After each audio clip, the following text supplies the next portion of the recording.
Mestre, hoje nos Estados Unidos também, em razão da guerra tarifária, estamos diante da estagflação e a desvalorização do dólar. Trump tem razão em pretender a queda na taxa de juros. Briga com com Jerome Powell, e ele educadamente avisa continua. Pode comentar esse cenário e em que medida o Brasil é afetado? Posso comentar? Acho que tem algumas premissas ali que não batem, tá? A questão ali de estamos diante de uma estagflação? Não estamos diante de estagflação nenhuma. Os Estados Unidos continuam crescendo de forma robusta. O mercado de trabalho continua consideravelmente apertado. A gente tem uma inflação que tem mostrado algum nível de estabilidade / arrefecimento. A desvalorização do dólar, aí sim causada pela tomada de decisão ali com relação à guerra tarifária. Certo? É mais do que natural que você veja que a fonte de segurança do planeta, que era o dólar e ativos vinculados ali ao dólar, especialmente os títulos de dívida soberana americana, que aquilo ali venha a perder o caráter de segurança, porque hoje em dia o governante que está conseguindo atropelar institucionalmente os Estados Unidos é um governante que tem ideias erráticas e que não tem qualquer nível de estabilidade no pensamento, certo? De modo que você acaba tendo não a corrida para o dólar no momento de risco, mas a fuga do dólar, isso daí acaba naturalmente desvalorizando a moeda. Tá? Com relação, volto a reforçar, com relação à estagflação, nenhum indicativo de estagflação nesse momento. Tá? Nada, zero. Você pega os dados que são divulgados lá, zero de indicativo. Com relação ao Trump, dizer que pretende queda na taxa de juros não faz absolutamente nenhum sentido ele meter o bedelho nisso. A ideia de querer não ter uma briga com o Jerome Powell, tem ele querendo que as coisas funcionem como ele quer que funcionem, mesmo que não façam sentido. É zero de racional.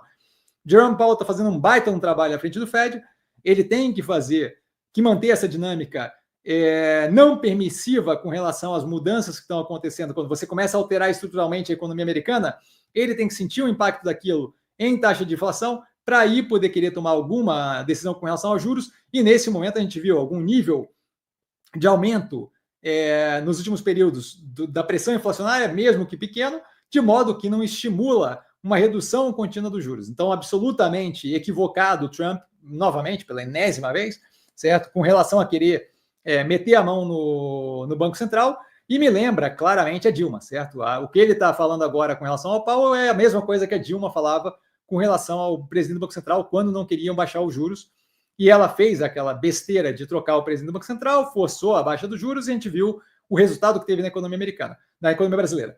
Tá? Então, assim, a ideia como um todo, eu não consigo entender como é que a galera que defende o Trump não consegue ver a semelhança que tem com a Dilma, especialmente nessa questão da briga com o Jerome Powell. Tá? Então, não faz absolutamente nenhum sentido o argumento, a bravata que ele está fazendo com relação à briga com o Fed, com o Banco Central americano, zero de sentido. Tá? O que eles estão fazendo bate claramente com os dados que estão sendo divulgados com relação à inflação, mercado de trabalho e por aí vai, de modo que ele está gerando uma crise sozinho e está incomodado com o fato de uma instituição que é independente do poder executivo americano estar reagindo da forma cabível naquela situação. Tá? Então, absolutamente nenhum sentido. Com relação a como é que isso daí afeta o Brasil, falar de Brasil como um todo é uma coisa meio ampla, genérica, que você não tem como abarcar num comentário como um todo, porque vai afetar pedaços da economia brasileira de forma diferente. Isso compreendido, o portfólio, como falado anteriormente, quando do começo da guerra tarifária, é um portfólio que está vinculado muito mais ao mercado doméstico, o que ajuda a gente bastante. Tá? As premissas que você falou ali antes, várias delas não batem, então a questão de estagflação não é um problema ainda, porque a gente não tem qualquer indicativo de estagflação. Tá?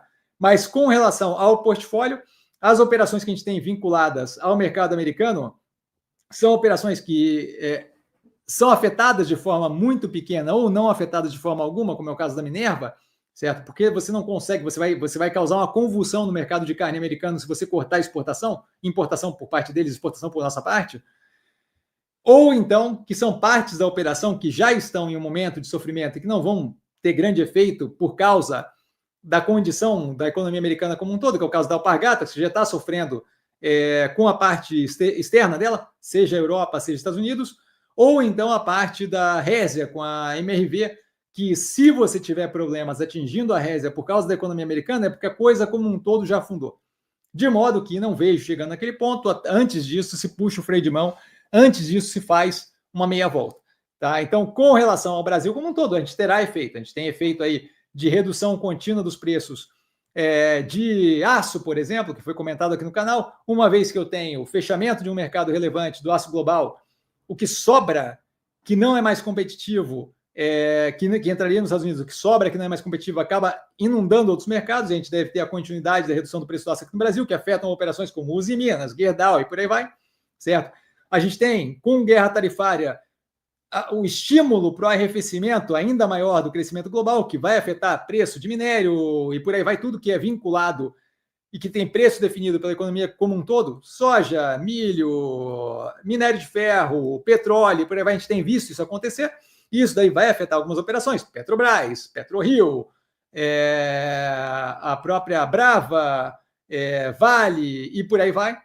Tá? De modo que, sim, a gente tem efeitos para operações no Brasil. Falar o Brasil como um todo me parece generalizar uma coisa que não tem como dizer.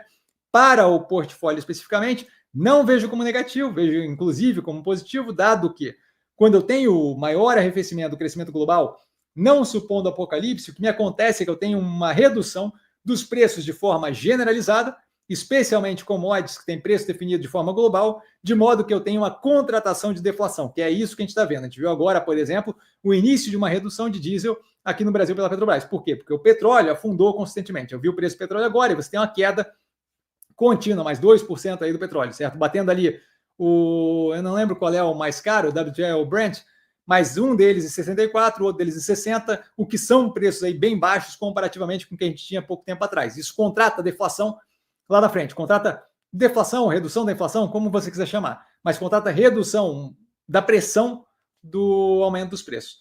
E isso daí, para a gente que está vinculado ao mercado doméstico, é positivo, porque aquilo ali acaba começando a dar informações e dados que permitem o Banco Central aqui no Brasil, eventualmente, começar a pensar numa estabilização barra redução dos juros aqui no Brasil. Para as operações vinculadas ao mercado doméstico, o que eu tenho é redução da pressão inflacionária, por conseguinte, um caminho aberto para a redução dos juros. Isso me leva a um mercado mais positivo, uma dinâmica mais positiva de mercado para essas operações. Operações como Gerdau, Usiminas, Vale, Petrobras, não estão num cenário positivo. Tá? Então, basicamente isso. Não dá para querer pensar Brasil como um bloco, como um todo, porque isso daí é o tipo de choque externo que não vai afetar todas as operações do Brasil, todos os setores econômicos do Brasil, todos os lados da economia brasileira de uma forma homogênea, certo? Então, essa é a parte que eu acho que tem que ver. A gente tem que ver de uma forma mais compartimentalizada e menos focada como o Brasil como um todo. O portfólio especificamente muito, muito, muito tranquilo, barra positivo com o movimento que está acontecendo. Cassiano, você acha então que o Trump está fazendo certo? Não acho, mas o portfólio não foi ajustado dessa forma porque eu achava que o Trump ia fazer algo certo. O portfólio foi ajustado dessa forma porque eu imaginei que a gente tinha choques a serem tidos, que o mercado brasileiro era mais previsível, que a coisa aqui no Brasil, como ia rodar, era muito mais previsível de para onde estávamos indo, muito menos afetado por esse tipo de possibilidade de insanidade lá fora, de modo que o portfólio hoje em dia está blindado com relação a isso, podendo, inclusive, ter efeitos positivos, como o que eu citei aqui da redução, da contratação de redução da inflação futura. Tá? Espero ter sido claro.